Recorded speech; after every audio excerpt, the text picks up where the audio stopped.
بسم اللہ الرحمن الرحیم۔ السلام علیکم ورحمۃ اللہ وبرکاتہ۔ دوستوں، میرے ناول میرے ہم سفر میرے ہم نشی کی ایپیسوڈ نمبر 7 کے پارٹ 2 میں آپ دوستوں کو خوش آمدید۔ دوستوں، اگر آپ میرے چینل پر نئے ہیں تو چینل کو سبسکرائب کریں اور ساتھ میں لگے گھنٹی کے بٹن کو ضرور دبائیں تاکہ ہر نئی ویڈیو کا نوٹیفیکیشن آپ دوستوں تک سب سے پہلے پہنچ سکے۔ ویڈیو اچھی لگے تو اسے لائک بھی لازمی کیا کریں۔ تو چلیے دوستوں، بڑھتے ہیں اپنی نیکسٹ ایپیسوڈ کی طرف۔ حسن بھائی آئی سمجھ کے نہیں، اس نے دوبارہ جھٹکا دے کر اس کی کلائی چھوڑ دی اور ایک غصیلی نگاہ ڈال کر لمبے لمبے ڈگ بھرتا باہر چلا گیا۔ وہ ساکت سی اپنی جگہ پر کھڑی رہ گئی۔ اس نے سب چوڑیوں والی کلائی پکڑی تھی اور آدھی سے زیادہ چوڑیاں تڑ تڑ ٹوٹ کر گرنے لگی تھی۔ بہت سا کانچ اسے چبھ گیا تھا اور وہ جگہ جگہ سے خون کے قطرے رسنے لگے تھے۔ حسن بھائی، انہیں کیا ہوا؟ وہ دکھ سے اپنی کلائی دیکھتی رہ گئی تھی۔ سبز کانچ کے ٹکڑے زمین پر بکھرے پڑے تھے۔ اس کی آنکھوں میں آنسو آ گئے۔ یتیم ہونے کا یہ مطلب تھا؟ جس کا دل چاہے اس پر ہاتھ اٹھائے۔ وہ آنسو پیتی اندر کے زخموں کو وہ مشکل مرہم لگاتی زمین سے کانچ چننے لگی۔ دل چاہ رہا تھا وہ بہت روئے، مگر خود کو سنبھالتے وہ دوسری چوڑیاں پہن کر باہر آ گئی۔ سدرا بڑے صوفے پر دلہن کی طرح سجی سنوری بیٹھی تھی۔ عام سی شکل کی سدرا بہت میک اپ کے بعد بھی عام سی ہی لگ رہی تھی۔ اس کا منگیتر بھی خاصا موٹا تھا اور خاصا شرمایا ہوا بھی۔ اس میں کچھ ایسا نہیں تھا کہ کوئی متاثر ہوتا۔ اور ندا یا سامیہ مسکرا مسکرا کر جلے ہوئے تبصرے بھی کر رہی تھی۔ سننے میں آیا تھا کہ وہ مہتاب کی کسی سیکنڈ کزن کا بیٹا تھا۔ یہ اسلام آباد میں ایک اچھی پوسٹ پر کام کر رہا تھا۔ جانے کب رشتہ آیا رہا ہوئی۔ اسے اور مسرت کو تو غیروں کی طرح خبر دی گئی تھی۔ لان میں کمکوں اور روشنیوں کی بہار تھی۔ وہ جس وقت باہر آئی اس وقت رسم ادا ہو رہی تھی اور سمندھنے ایک دوسرے کو مٹھائی کھلا رہی تھی۔ سب ہنس بول رہے تھے۔ وہ خاموشی سے گھاس پر چلتی ہوئی ایک کرسی پر آ بیٹھی۔ اس کا دل اداس اور آنکھیں غمگین تھیں۔ فواد بھی وہیں اسٹیج پر کسی بات پر ہنستا ہوا اپنے بہنوئی کو مٹھائی کھلا رہا تھا۔ محمل نے ارد گرد متلاشی نگاہوں سے دیکھا۔ اسٹیج کے سامنے گھاس پر ساڑی میں ملبوس فضا اپنی کسی جاننے والی خاتون سے حسن کا تعارف کروا رہی تھی۔ حسن کا بازو تھامے بہت فخر سے وہ حسن کے بارے میں بتا رہی تھی اور وہ مسکراتے ہوئے اس عورت سے بات کر رہا تھا۔ اس نے بھی بلیک ڈنر سوٹ پہن رکھا تھا اور بلا شبہ وہ بھی بہت گڈ لکنگ تھا۔ محمل نے اسے دیکھا۔ اس پل اسے حسن سے بڑا منافق اور دوغلا بندہ کوئی نہ لگا۔ حسن نے اس کی نازک کلائی کو ہی نہیں، اس کے دل کو بھی زخمی کیا تھا۔ سارے فنکشن کا مزہ خراب کر دیا تھا۔ وہ اتنی بد دل اور غم زدہ ہو کے بیٹھی تھی کہ اسے پتہ ہی نہیں چلا کب وسیم اس کے ساتھ آ کر کھڑا ہو گیا۔ آج کتنوں کو گرانے کا ارادہ ہے سرکار؟ وہ ایک دم پاس آ کر بولا تو وہ اچھلی۔ وہ اپنے ذلیل و فرانہ انداز میں مسکرا رہا تھا۔ بڑے لشکارے ہیں چھوٹی کزن، خیریت؟ وہ مینی خیز مسکرایا تو وہ گھبرا کر اٹھی اور لڑکیوں کے گروپ کی طرف بڑھ گئی، ساتھ ہی بار بار پیچھے مڑ کر دیکھتی۔ وسیم ادھر ادھر گھومتے مسلسل اسے اپنی نگاہوں کے حصار میں لیے ہوئے تھا۔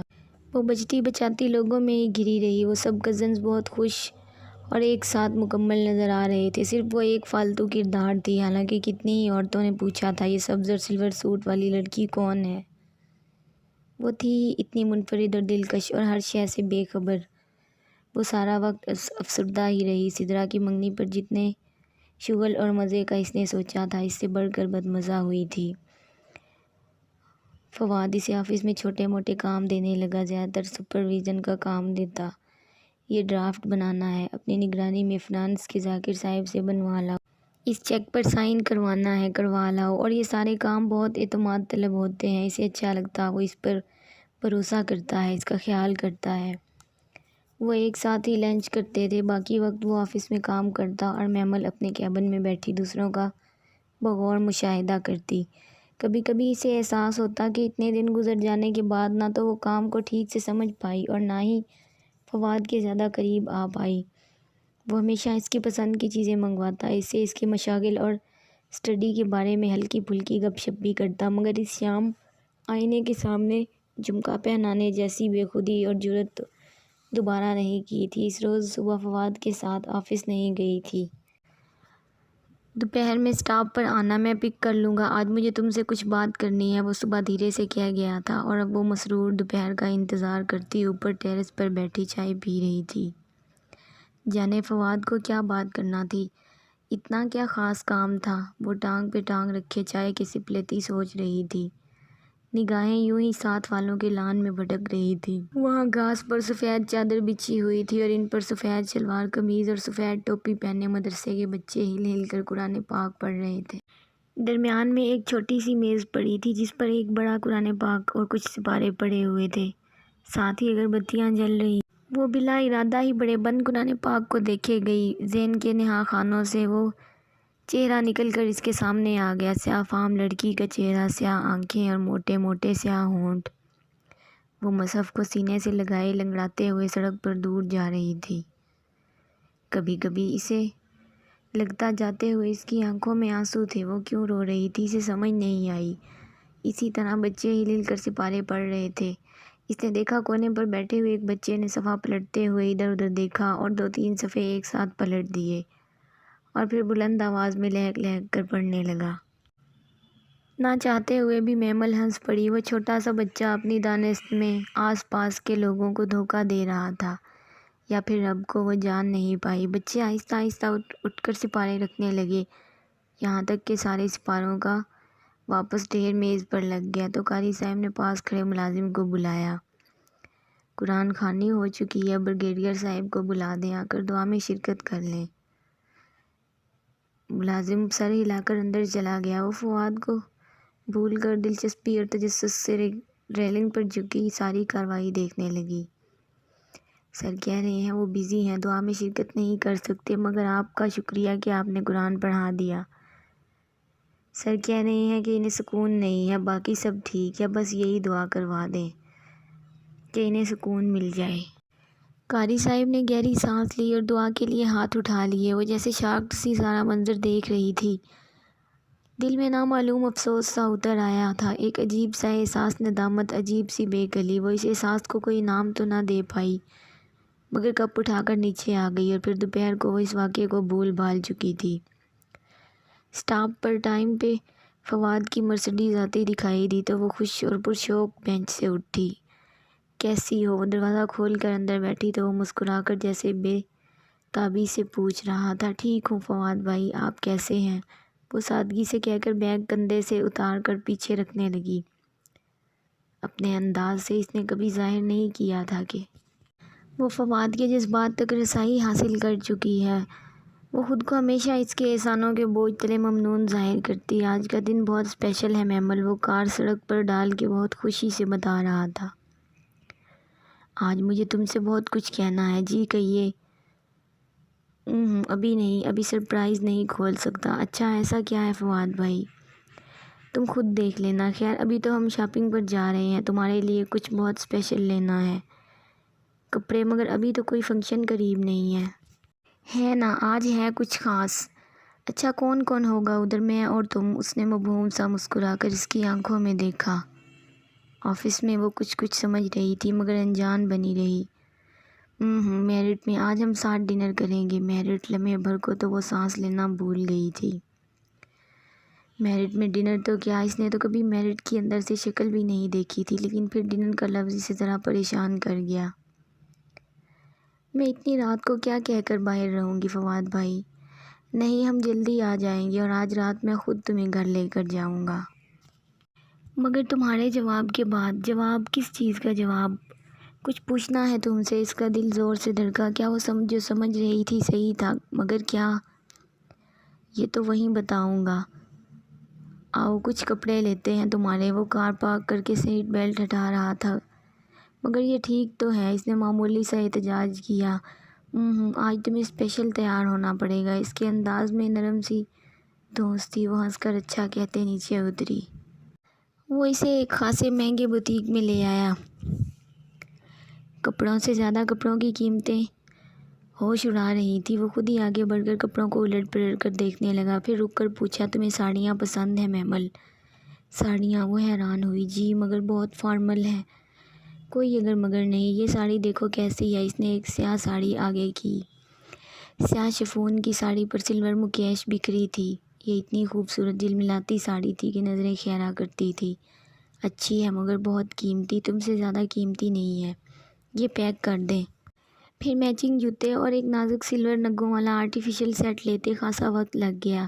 دوپہر ڈھلنے لگی تھی جب وہ ایک جیولری کی شاپ میں داخل ہوئے۔ Gold and diamond jewellery shop میں محمل کا دل زور سے دھڑکا تھا۔ کیا فواد اس کے لیے کچھ اتنا قیمتی لینے جا رہا تھا؟ کیا وہ اس کے لیے اتنی خاص تھی؟ ڈائمنڈ رنگز دکھائیے، وہ کرسی کھینچ کے ٹانگ پہ ٹانگ رکھے بیٹھا، قدرے تحکم اور رعب سے بولا۔ تو محمل سانس لینا بھول گئی۔ خدا اس طرح چھپڑ پھاڑ کر بھی مہربان ہوتا ہے، اسے آج پتہ چلا تھا۔ معمر بارش سنار صاحب نے فوراً کچھ سیاہ کیس آگے کیے اور جیسے جیسے وہ سیاہ کیس کھولے جا رہا تھا، جگر جگر کرتی ہیرے کی انگوٹھیوں سے اس کی آنکھیں چندھیا رہی تھی۔ سر سولیٹیئر میں دکھائیں۔ ہاں بالکل، وہ تو بالکل چپ بیٹھی تھی، سمجھ میں نہیں آ رہا تھا کہ ریئیکٹ کس طرح کرے۔ فواد کو کوئی رنگ پسند نہیں آ رہی تھی، وہ اس سے رائے بھی نہیں لے رہا تھا، بس دڑا دڑ انگوٹھیاں رد کرتا جا رہا تھا۔ یوں کرو، تم پہلے تیار ہو جاؤ، رنگ بعد میں لے لیں گے۔ شاپ سے نکلتے ہوئے اس نے گھڑی دیکھی۔ میری 6 سے 7 ایک میٹنگ ہے، بہت ضروری ہے، مس نہیں کر سکتی۔ 6 سے 7 تمہیں میرے ساتھ آفس میں بیٹھنا پڑے گا اور پھر 7 بجے ہم اکٹھے میرٹ کے لیے نکلیں گے، سو تم ابھی تیار ہو جاؤ۔ کدھر؟ وہ واقعی حیران ہوئی تھی۔ پارلر میں۔ اور کدھر؟ میں نے تمہارے لیے اپائنٹمنٹ لے لی تھی، تم صرف اندر جانا اور وہ تمہیں تیار کر دیں گی۔ وہ اسے قریبی پارلر لے آیا تھا اور پھر ویسے ہی ہوا جیسے اس نے کہا تھا۔ محض 1 گھنٹے بعد جب اس نے پارلر کے قدادم آئینے میں خود کو دیکھا تو اسے خود پر رشک آیا۔ سیاہ مکیش والی دلکش ساڑی میں اس کا دراز قد سیاہ و سلور پینسل ہیل کے باعث اور نمایاں ہو گیا تھا۔ لمبی سراہی سی گردن اونچے جوڑے کے باعث بے حد دلکش لگ رہی تھی۔ جوڑے سے کچھ لٹیں گنگریالی کر کے اس کی گردن اور چہرے پر جھول رہی تھی۔ لائٹ لپسٹک کے ساتھ بلیک اسموکی آئیز اور بلیک بلاؤز کی چھوٹی بازو سے جھلکتے اس کے بے حد گورے سنہرے بازو۔ ذرا سی محنت سے وہ اتنی خوبصورت لگ رہی تھی کہ خود کو دیکھ دیکھ کر اس کا دل نہیں بھر رہا تھا۔ وہ باہر آئی تو وہ جو اس کے انتظار میں گاڑی سے ٹیک لگائے کھڑا تھا ایک دم سیدھا ہوا اور پھر مبہوت سا دیکھتا رہ گیا۔ وہ ساڑی کا پلو انگلی پہ لپیٹتے احتیاط سے پارلر کی باہر کی سیڑھیاں اتر رہی تھی۔ اتنی حسین ہو تم محمل، مجھے اتنے برس پتہ ہی نہیں چلا۔ وہ جیسے متاثر ہوا تھا، وہ بے اختیار مسکرا دی۔ Thank you. چلیں۔ اس نے آسمان کو دیکھا جہاں شام ڈھلنے کو تھی۔ ہاں میری میٹنگ شروع ہونے میں زیادہ وقت نہیں ہے، چلو۔ ایک بھرپور مسکراتی نگاہ اس پر ڈال کر وہ کار کا لاک کھولنے ہی لگا تھا کہ اس کا فون بجا۔ اس وقت کون؟ کہتے کہتے اس نے اسکرین کو دیکھا اور جلدی سے سیل کان کے ساتھ لگایا۔ جی ملک صاحب، خیریت؟ جی کیا مطلب؟ اس نے لب بھینچ کر کچھ دیر دوسری طرف ہونے والی بات سنی۔ مگر آپ نے ان کو بتایا نہیں کہ میں نے ہی بھیجا ہے؟ مگر کیوں؟ انہوں نے سائن کیوں نہیں کیے؟ دوستو ایپیسوڈ نمبر 7 کا پارٹ 2 کمپلیٹ ہوا۔ اب یہاں سے ہم سٹارٹ کریں گے ایپیسوڈ نمبر 8 کا پارٹ 1۔ اور اسے ایک دم فواد کے چہرے پر ابھرتی غصے کی لہر دکھائی دی۔ آپ سینئر آفیسر ہیں یا جونیئر؟ انہیں اس سے کیا غرض؟ آپ کو پتہ ہے ملک صاحب، اگر انہوں نے فائل سائن نہ کی تو صبح تک ہماری فیکٹری ڈوب جائے گی، ہم برباد ہو جائیں گے۔ اس نے رک کر کچھ سنا اور ایک دم بدکا۔ کیا مطلب؟ میں اس وقت کیسے آ سکتا ہوں اتنی دور؟ میری میٹنگ ہے صدیق صاحب کے ساتھ 6 سے 7 میں، ابھی ASP صاحب سے کیسے مل سکتا ہوں؟ کیا بکواس ہے؟ اس نے چلا کر فون بند کر دیا۔ کیا ہوا؟ وہ گھبرا کر قریب آئی۔ معلوم نہیں کیا ہوگا، وہ پریشانی سے دوسرا نمبر پریس کرنے لگا۔ لمحے بھر کو تو وہ جیسے بھول ہی گیا تھا کہ وہ اس کے ساتھ کھڑی ہے۔ جی راؤ صاحب، میں نے ملک الیاس کو بھیجا تھا آپ طرف۔ مگر راؤ صاحب اتنی بھی کیا بے اعتباری؟ اس نے رک کر دوسری طرف سے سنا اور جیسے ضبط کرتے ہوئے بے بسی سے بولا، آپ کے ASP کا دماغ تو ٹھیک ہے، اس کا باپ جاگیردار ہوگا گاؤں کا، ہم اس کے مزارے نہیں ہیں۔ بورڈ آف ڈائریکٹر میں سے کسی کے پاس بھی اتنا ٹائم نہیں ہے کہ ان کے ایک فون کال پر بھاگا چلا آئے، اور نہ ہی وہ لمحے بھر کو رکا اور پھر میں کچھ دیر میں آپ کو بتاتا ہوں کہہ کر وہ اب کوئی اور نمبر ملانے لگا تھا۔ ASP ہمایوں داؤد، نہ جانے کیا مسئلہ ہے اس بندے کا۔ محمل بد دل سی اس کے ساتھ گاڑی کے باہر کھڑی تھی، نہ جانے کیا ہوا تھا، دل میں عجیب سے وسوسے آ رہے تھے۔ خیریت ہے فواد بھائی؟ خیریت ہی تو نہیں ہے، ASP جان کو آ گیا ہے، کہتا ہے کمپنی کے مالکوں کو بھیجو تو فائل اپروو ہوگی۔ میں ملازموں سے بات نہیں کرتا، اب کس کو بھیجوں ادھر؟ وہ ابھی اسی وقت بلا رہا ہے اور اس کے گھر پہنچنے کے لیے آغا جان یا حسن کو 1.5 گھنٹہ تو لگ جائے گا، اور اگر نہ پہنچے تو میرا کروڑوں کا پروجیکٹ ڈوب جائے گا۔ وہ جھنجلا کر کسی کو بار بار فون ملاتا، بہت بے بس لگ رہا تھا۔ اب یہی حل ہے میں ابھی اسی کے پاس چلا جاؤں اور واپس آ کر صدیقی صاحب سے میٹنگ کر لوں اور ڈنر کینسل۔ اس کا دل جیسے کسی نے مٹھی میں لے لیا تھا۔ کرنا پڑے گا میمل۔ اس نے ہاتھ روک کر میمل کا تاریک پڑتا چہرہ دیکھا۔ آئی ایم سوری، میں یوں تمہیں ہرٹ کرنا نہیں چاہتا تھا، مگر میری مجبوری ہے۔ وہ ملازم سے بات نہیں کرے گا، گھر کے بندے کو ہی جانا پڑے گا۔ میں بھی ملازم ہوں فواد بھائی، ایک خیال سا میمل کے دماغ میں ابھرا۔ کیا مطلب؟ وہ جیسے چونکا۔ اگر میں آپ کے 2 کاموں میں سے ایک کر دوں تو تب تو ہم ڈنر پر جا سکتے ہیں نا؟ وہ ہچکچا کر بولی کہ کہیں برا نہ مان جائے۔ ارے مجھے یہ خیال کیوں نہیں آیا؟ تم بھی تو کمپنی کے آنرز میں سے ہو، تم بھی تو یہ فائل سائن کروا سکتی ہو۔ بلکہ یوں کرتے ہیں، تم فائل کو لے کر ڈرائیور کے ساتھ چلی جاؤ جب تک میں صدیقی صاحب سے نپٹ لیتا ہوں، اور پھر ڈرائیور تمہیں ہوٹل لے آئے گا، ٹھیک؟ اس نے منٹوں میں سارا پلان ترتیب دے دیا۔ وہ گہری سانس بھر کے رہ گئی۔ ٹھیک ہے، میں پھر چینج کر لوں۔ نہیں، تم ایسے ہی اچھی لگ رہی ہو۔ یہ ساری بزنس وومنز فارملی ایسے ہی ڈریس اپ ہوتی ہیں۔ میں ڈرائیور کو کال کر لوں۔ وہ مطمئن تھا، مگر میمل کو قدرے عجیب لگ رہا تھا۔ وہ اتنی قیمتی اور جھلملاتی ساڑی میں کسی فنکشن کے لیے تیار ہوئی لگ رہی تھی، کسی آفیشیل معاملے کے لیے موزوں نہیں۔ لیکن اگر فواد کہہ رہا ہے تو ٹھیک ہی کہہ رہا ہوگا۔ سارا رستہ وہ پچھلی سیٹ سے سر ٹکائے آنکھیں بند کیے ہیرے کی انگوٹھی کے متعلق سوچ رہی تھی، جو فواد نے یقیناً اس کے لیے لے لی ہوگی، اور جب وہ تائی اماں کے سامنے کھڑا میمل سے شادی کا کہہ رہا ہوگا تب تو گھر میں سچی میں طوفان آ جائے گا۔ مگر اچھا ہے، ایسا ایک طوفان ان فرعونوں کو لرزانے کے لیے آنا چاہیے۔ وہ پرسکون، پر اعتماد اور مطمئن تھی۔ گاڑی طویل ڈرائیو وے عبور کر کے پورچ میں داخل ہوئی تو وہ ایک پرستائش نگاہ خوبصورت سے لان پر ڈال کر گاڑی سے اتری۔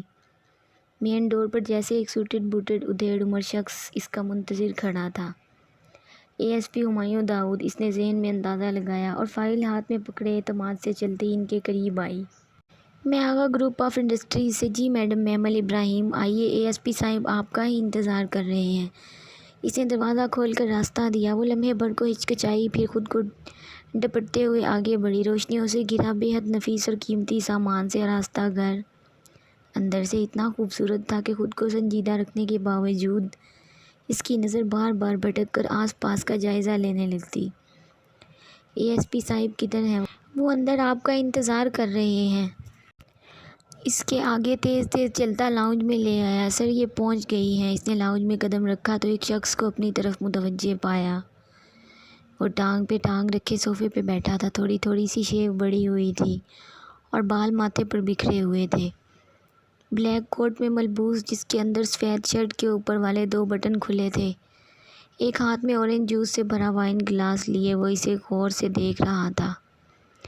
ایک لمحے کو تو میمل کے قدم ڈگمگائے۔ اس کا پالا تو ابھی تک بس گھر کے لڑکوں سے پڑا تھا۔ فواد اور حسن خوش شکل تھے، کچھ دولت کی چمک دمک سے بھی سٹائلش لگتے تھے۔ باقی اس کے چچاؤں میں سے بھی کوئی متاثر کن شخصیت کا مالک نہیں تھا جتنا صوفے پر بیٹھا وہ مغرور سا دکھنے والا شخص تھا۔ ہینڈسم، اتنا وجیہہ مرد جس نے پہلی بار دیکھا تھا۔ وہ نہ چاہتے ہوئے بھی مرعوب ہو گئی۔ وہ خاموشی سے بغور جانچتی نگاہوں سے دیکھتا رہا، یہاں تک کہ وہ آ کر سیدھی سامنے والے صوفے پر بیٹھی اور فائل میز پر رکھ دی۔ یہ فائل اپروو کروانی تھی اے ایس پی صاحب۔ وہ ٹانگ پہ ٹانگ رکھے اس کے مقابل بیٹھی، خاصے اعتماد سے بولی تو وہ ذرا سا مسکرایا اور پاس کھڑے سوٹڈ بوٹڈ شخص کی طرف دیکھا۔ ان کو آغا فواد کریم نے ہی بھیجا ہے راؤ صاحب، مسکرا کر کہتے اس نے جوس کا گلاس لبوں سے لگایا۔ میمل نے چونک کر راؤ کو دیکھا، وہ بھی مسکرا دیا تھا۔ کچھ تھا ان دونوں کی معنی خیز مسکراہٹ میں کہ دور اس کے ذہن میں خطرے کا الارم بجا۔ تو آپ فائل اپروو کروانے آئی ہیں؟ وہ استہزائیہ مسکراتی نگاہوں سے کہہ رہا تھا۔ میمل کو الجھن ہونے لگی۔ جی یہ آغا انڈسٹریز کی فائل ہے، اور آپ کی اپنی فائل وہ کہاں ہے؟ اس نے گلاس سائڈ پر رکھ کر جھک کے فائل اٹھائی۔ میری کون سی فائل؟ کچھ تھا جو اسے کہیں غلط لگ رہا تھا، کہیں کچھ بہت غلط لگ رہا تھا۔ آپ جائیں راؤ صاحب۔ اس نے فائل کے صفحے پلٹا کر ایک سرسری سی نظر ڈالی اور پھر فائل اس کی طرف بڑھائی۔ میمل لینے کے لیے اٹھی، مگر وہ بہت تیزی سے راؤ صاحب نے آگے بڑھ کر فائل تھامی اور جا کر آغا فواد کے ڈرائیور سے کہیں کہ فائل اپرووڈ ہے، صبح انہیں رسید مل جائے گی۔ بہتر سر۔ راؤ صاحب فائل لے کر پلٹے تو وہ اٹھ کھڑی ہوئی۔ مجھے دے دیں، میں لے چلتی ہوں۔ وہ دونوں ایک دم چونکے تھے اور پھر رک کر ایک دوسرے کو دیکھا۔ ہمایوں نے اشارہ کیا تو رائے صاحب مسکرا کر باہر نکل گئے۔ آپ بیٹھیے مادام، ڈرائیور دے آئے گا۔ ایک دم ہی اس کے کانوں میں خطرے کی گھنٹی زور سے بجنے لگی۔ اسے لگا وہ غلط وقت پر غلط جگہ اور غلط لوگوں میں آ گئی ہے۔ اسے وہاں نہیں آنا چاہیے تھا۔ نہیں، میں چلتی ہوں۔ وہ پلٹنے ہی لگی تھی کہ وہ تیزی سے اٹھا اور زور سے اس کا بازو پکڑ کر اپنی طرف گھمایا۔ اس کے لبوں سے چیخ نکلی، زیادہ اوور سمارٹ بننے کی ضرورت نہیں ہے۔ جو کہا جا رہا ہے ویسے ہی کرو۔ اس کے بازو کو اپنی گرفت میں لیتے ہوئے وہ گھرایا تھا۔ لمحے بھر کو تو زمین آسمان محمل کی نگاہوں کے سامنے گھوم گیا تھا۔ چھوڑیں مجھے، وہ سنبھل ہی نہیں پائی تھی کہ ہمایوں داؤد نے اس کے دونوں ہاتھوں کو پکڑ کر جھٹکے سے اسے اپنے سامنے کیا۔ زیادہ چالاکی دکھائی تو اپنے پیروں پر گھر نہیں جاؤ گی۔ مجھے چھوڑیں، مجھے گھر جانا ہے۔ محمل نے اسے دھکیلنا چاہا مگر اس کی گرفت بہت مضبوط تھی۔ گھر جانا ہے، گھر ہی جانا تھا تو یہ اتنا بناؤ سنگار کس لیے کیا تھا؟ اس نے ہولے سے اس کی ٹھوڑی انگلی سے اوپر کی، دوسرے ہاتھ سے کونی اتنی مضبوطی سے پکڑی تھی کہ وہ ہل نہیں پائی اور گھبرا کر چہرہ پیچھے کیا۔ میں فنکشن میں جا رہی تھی، آپ مجھے غلط سمجھ رہے ہیں، میں ایسی لڑکی نہیں ہوں۔ آپ فواد بھائی سے میری بات کروائیں، انہیں بتائیں کہ میں بھائی۔ وہ چونکا۔ آغا فواد تیرا بھائی ہے؟ جی وہ میرے بھائی ہیں، آپ بے شک ان سے پوچھ لیں۔ مجھے یہاں نہیں آنا تھا، فواد بھائی کو خود آنا تھا، مگر ان کی میٹنگ تھی۔ وہ ایک دم رونے لگی تھی۔ آپ پلیز مجھے گھر جانے دیں، میں غلط لڑکی نہیں ہوں، میں ان کی بہن ہوں۔ جھوٹ بول رہی ہے۔ راؤ پیچھے آ کھڑا ہوا تھا۔ اسی کو ادھر آنا تھا، 4 ہفتے پہلے تو ڈیل ہوئی تھی اور اسی کے نام سے ہوئی تھی۔ کم عمر، خوبصورت اور انچھوئی۔ آغا نے کہا تھا یہ ہماری ڈیمانڈ پر پوری اترتی ہے۔ راؤ کا لہجہ سپاٹ تھا۔ محمل ابراہیم نام ہے نا تمہارا، تم آغا کی بہن کیسے ہو سکتی ہو؟ وہ 3 کروڑ کے نفع کے لیے اپنی بہن کو ایک رات کے لیے نہیں بیچ سکتا۔ اس کے ارد گرد جیسے دھماکے ہو رہے تھے، اسے بہت زور کا چکر آیا تھا۔ وہ گرنے ہی لگی تھی کہ ہمایوں نے اس کی دوسری کونی سے پکڑ کر اسے کھڑا رکھا۔ اب سیدھی طرح بتاؤ، تم ہمیں بیوقوف بنا رہی ہو یا آغا نے تمہیں بیوقوف بنایا ہے؟ تم محمل ابراہیم ہو اور وہ فواد کریم، وہ تمہارا سگا بھائی ہے، اتنے عرصے سے لڑکیاں فراہم کر رہا ہے تو کبھی اپنی بہن کا سودا نہیں کیا؟ نہیں، اس نے بے یقینی میں نفی میں سر ہلایا۔ آپ جھوٹ بول رہے ہیں، فواد بھائی میرے ساتھ ایسا نہیں کر سکتے۔ آپ میری ان سے بات کروائیں، آپ خود سن لینا، وہ میرا ویٹ کر رہے ہیں، ہمیں ایک فنکشن پہ جانا تھا۔ عام انسان کی طرح محمل کو بھی ہلکی پھلکی جھوٹ کی عادت تو تھی ہی، اور اس پرانی عادت کا کمال تھا کہ اس کے لبوں سے خود بخود ڈنر کی جگہ فنکشن نکلا تھا۔ کہیں لاشعوری طور پر اسے احساس تھا کہ اگر فواد اور اپنے خاص ڈنر کا بتاتی تو وہ اسے بری لڑکی سمجھتا۔ راؤ صاحب، آغا فواد کو فون ملائیں۔ Right sir. راؤ موبائل پر نمبر ملانے لگا۔ اور اسپیکر آن رکھیں، اس نے کہہ کر ایک گہری نظر محمل پر ڈالی جو بے قرار اور ہراساں سی کھڑی راؤ کے ہاتھ میں پکڑے فون کو دیکھ رہی تھی۔ جی راؤ صاحب۔ ایک دم کمرے میں فواد کی آواز گونجی۔ مال پہنچ گیا؟ پہنچ تو گیا ہے مگر پرزے آواز بہت دیتے ہیں، آپ بات کر لیں۔ اس نے فون آگے بڑھا کر محمل کے کان سے لگایا۔ ہیلو فواد بھائی، وہ رو پڑی تھی۔ فواد بھائی، یہ لوگ مجھے غلط سمجھ رہے ہیں۔ آپ پلیز ان کو بکواس مت کرو اور میری بات غور سے سنو۔ تمہیں وہ ڈائمنڈ رنگ چاہیے یا نہیں چاہیے؟ نہ تو جیسے ASP صاحب کہتے ہیں کرتی جاؤ۔ فواد بھائی، وہ حلق کے بل چلائی، یہ میرے ساتھ کچھ غلط کر دیں گے، وہ جو کرتے ہیں کرنے دو، ایک رات کی ہی تو بات ہے، اب زیادہ بک بک مت کرنا، صبح تمہیں ڈرائیور لینے آ جائے گا۔ ساتوں آسمان اس کے سر پر ٹوٹے تھے۔ وہ ساکت سی کھڑی رہ گئی۔ ایک رات کی ہی تو بات ہے، اس کی آواز اس کے ذہن پر ہتھوڑے برسا رہی تھی۔ بس ایک ڈائمنڈ رنگ کا لارا دیا ہے اس نے تمہیں، اور تم تو کہتی ہو وہ تمہارا بھائی ہے۔ فون اس کے کان سے ہٹا کر بند کرتے ہوئے ہمایوں نے ایک طنزیہ مسکراہٹ کے ساتھ اسے دیکھا۔ وہ اسی طرح پتھر کا بت بنی کھڑی تھی۔ اس کا ذہن، دل، کان، آنکھیں سب بند ہو چکے تھے۔ راؤ صاحب، پتہ کروائیں یہ واقعی فواد کریم کی بہن ہے یا نہیں، اور اس کی بات میں کتنی سچائی ہے۔ یہ تو ہم بعد میں خود معلوم کر لیں گے۔ شمس بچل، اس نے زور سے آواز لگائی۔ اس کے ہاتھ پاؤں ٹھنڈے پڑنے لگے تھے۔ ساکت کھڑے وجود سے رہی سہی جان آہستہ آہستہ نکل رہی تھی۔ اس کی آنکھوں کے سامنے دھیرے سے بادل چھانے لگے تھے۔ وہ گن مین دوڑتے ہوئے اندر آئے۔ شمس، اسے اوپر والے کمرے میں بند کر دو اور دھیان کرنا بھاگ نہ پائے۔ بچل، اس سے پہلے کہ اس کا فقرہ مکمل ہوتا محمل چکرا کر گری اور اگر اس نے اسے دونوں بازوؤں سے تھام نہ رکھا ہوتا تو وہ نیچے گر پڑتی۔ محمل محمل، وہ اس کا چہرہ تھپ تھپا رہا تھا۔ اس کی آنکھیں بند ہوتی گئیں اور ذہن گہرے اندھیروں میں ڈوبتا چلا گیا۔ اس کی آنکھوں پہ کچھ نمی ڈالی گئی تھی، گیلے پن کا احساس تھا یا کچھ اور۔ اس نے ہڑبڑا کر آنکھیں کھولیں۔ اٹھ جاؤ، بہت سو لیا۔ وہ گلاس سائڈ ٹیبل پر رکھ کر سامنے کرسی پر جا بیٹھا تھا۔ چند لمحے تو وہ خالی خالی نظروں سے اسے دیکھتی رہی اور جب آہستہ آہستہ ذہن بیدار ہوا تو وہ چونک کر سیدھی ہوئی۔ جاری ہے دوستو، اگر آپ کو ہماری یہ ایپیسوڈ پسند آئے تو اسے لائک لازمی کیجیے گا اور اپنے دوستوں کے ساتھ شیئر بھی۔